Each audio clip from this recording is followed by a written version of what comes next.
And they call it to mine. What's cracking, guys? Omar Isuf here, back with another video wearing the very formal Canadian tuxedo, the jean jacket and the jean jorts, because I have a very serious subject. We have to talk about it. Finally, I'm back on YouTube. We have to talk about the turds that promoted turkesterone, and we have to talk about turkesterone. The problem with it, I think no one is really talking about, why I personally find it dangerous. In the first place, we will need to define turkesterone. I'll give you the boring textbook definition. So turkesterone is one of many ecdysteroids, which are steroids found in plants and insects. And the general thought process goes that if it assists in the molting and the growth of said plants and insects, potentially it could help humans when it comes to hypertrophy, building muscle. That's the boring textbook definition that no one cares about. Let me give you the big marketing headline that's been going around for the last several years. Come in here, whippersnapper. What if I was to tell you there's this magical supplement that you can take that is currently still legal that produces anabolic-like results without any of the negative side effects? So you'll still be natural. You can still claim your natural card. You could get the growth of taking something like DECA or testosterone or something like that, and your balls, they're not going to shrink. None of the downsides. Wouldn't you be interested? And this is the magic pill that everyone bought. Hook, line, and sinker. Now, here is one of several problems. One, it's not only tenuous, the claims that were made surrounding turkesterone, but when you really examine it, they're shallow at best, and you should remain incredibly skeptical. I have to give an incredible shout out. First, I saw Layne Norton made a video on it, so I'm gonna include that. Second, also Jeff Nippard. He made an excellent overview. I'm linking all those. And then lastly, we had an Iron Culture episode with Ben Escrow, my partner in elemental formulations. He has a master's in chemistry, where he went over turkesterone, went into the actual mechanisms, the structure, so on and so forth. But there have been two studies spoken about in support of seemingly strong evidence supporting turkesterone. The first one is this mythical Russian study. And this Russian study that no one could really comprehend that seemingly found results of ingesting, using turkesterone and how it could be beneficial for anabolism, for growing muscle. Okay, we could immediately discount that one.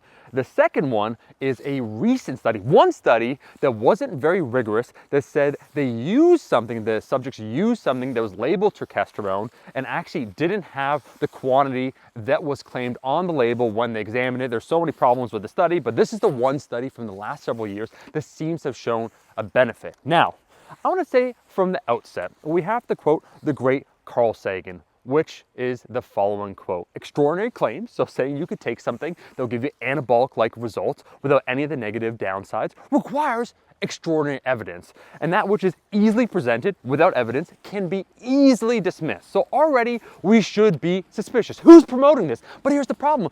It was seemingly trustworthy people. So we got the in, right? We got your favorite fitness influencer talking about turkesterone. And even though we're skeptical, we want to believe because we see what's going on right now. We see that seemingly you could use something that'll get you so many results, and we want to believe it's true. Okay, in enters the hype train. So people are talking about it. There's videos that are getting hundreds of thousands of views, and this is the problem. The problem of anecdotes. Everything that I just described, and you could watch and follow those resources I linked in the description if you want to know more about turkesterone, what it really is, and why very, very likely it's highly improbable it's anything useful, because again, you got to remain skeptical. The evidence, the jury is still out ultimately on the conclusion, but because there's no proposed mechanism, very likely there's nothing there. But in spite of all this, seemingly there were ample anecdotes. So there was thousands of people, not tens, not hundreds, thousands of people that seemingly, once again, the big word for this video, got amazing results. They reported they got more results than ever before. How can we reconcile these two in the face of a lack of evidence, in the face of no proposed mechanism, shoddy research at best? and thousands of young whippersnappers saying, I got my best results I ever could have gotten. How do we reconcile these two? And in the first place, I don't think we could just dismiss them outright, saying that they're, poor faith, bad faith actors, that there are people that are being paid to say that. Certainly there is an angle for that. But I think genuinely, if you ask some of these young kids, they thought using the supplement got them superior results. They built more muscle than ever before, so on and so forth. What is going on? This is the problem. If it's not effective, why were so many people saying they got great results with it? And this, my friend, is the true problem. It's the power of placebo. And that's what we need to talk about. I'm going to link also in the description a fantastic study where essentially the brief synopsis is the following. They gave elite level lifters, the best of the best. They gave them something that they labeled an anabolic compound that would assist them. Now, they're elite level powerlifters. So these are people already training at a very high level. And those that were given said supplement, which just turned out to be sugar pills, experienced superior results than those that were not given it. In other words, they believed they were taking something great, and thus, very likely, they trained harder, they applied themselves more, and they got better results. The power of placebo allows you to ingest something that is utterly useless and get better results. And that is very, very likely what we saw. We saw all these people buy something that is utterly useless, believe in it intensely, really apply themselves in the gym and the recovery and the eating and all the things that they wanted to do, and they got amazing results. And so now we're conflating the two, right? Because these people are making claims, and it seems like on the surface, maybe they are getting better results, and yet there's no evidence to support this supplement. And so you have this big controversy that took months and months and months to unfold. And one of the other issues would be the following, that marketers are far more confident, they're confident, shallow thinkers in the way they present things compared to people that adhere to the scientific process. Because the scientific process is a very careful thing where you make a hypothesis, you test it out, you have observations, things need to be repeated. That's why when one study is presented that's not rigorous, it can be dismissed, or you can't say, I need to wait for more evidence. And so while you're waiting that lag time before saying something, so you're not just talking out of your ass, you have these marketers talking about this thing, hyping it up, having people, because you start paying people to talk about it, that are then now saying it is the next best thing, it is better than testosterone, or so on and so forth, whatever, insert whatever outlandish claim, and then people start using it. And because now they have the power of belief, they are bought all the way in. And so the first problem is the power of anecdotes, ample anecdotes, and people not being able to differentiate. And we all the time falsely attribute different things. We can say, oh, I got superior results because, I train now at 6 p.m. and the sun is out, and I get the sun and I get the vitamin D, and as a result, I get superior gains. That's your own subjective observation of what you think is happening, but that is not objectively true. And so anecdotes can be incredibly dangerous. But the second, far more dangerous problem, why I think turkesterone is dangerous, is that this will happen again. Because the same mechanisms that allowed turkesterone to invade the space, to allow so many people to become gullible, to want to believe, to use it, so many people to shill it, it's all still there. It's in the foundation of the industry. And so turkesterone isn't so much the issue as what it represents. And it's our willingness to believe in BS and believe in people that we should be far more skeptical of, because here's the problem. They present themselves as being trustworthy, you listen to them, you think, hey, that person seems pretty cool, I'm going to follow them. And there's this fallacy, so they call it the appeal to authority.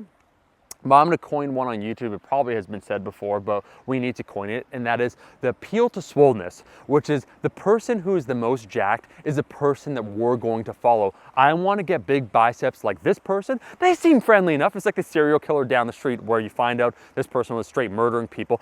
How was that possible? He was friendly to me. It's like, well, you don't know this person at all. But they're presenting to you a very positive kind of environment, a very positive picture of themselves and what they're saying. So they become trustworthy.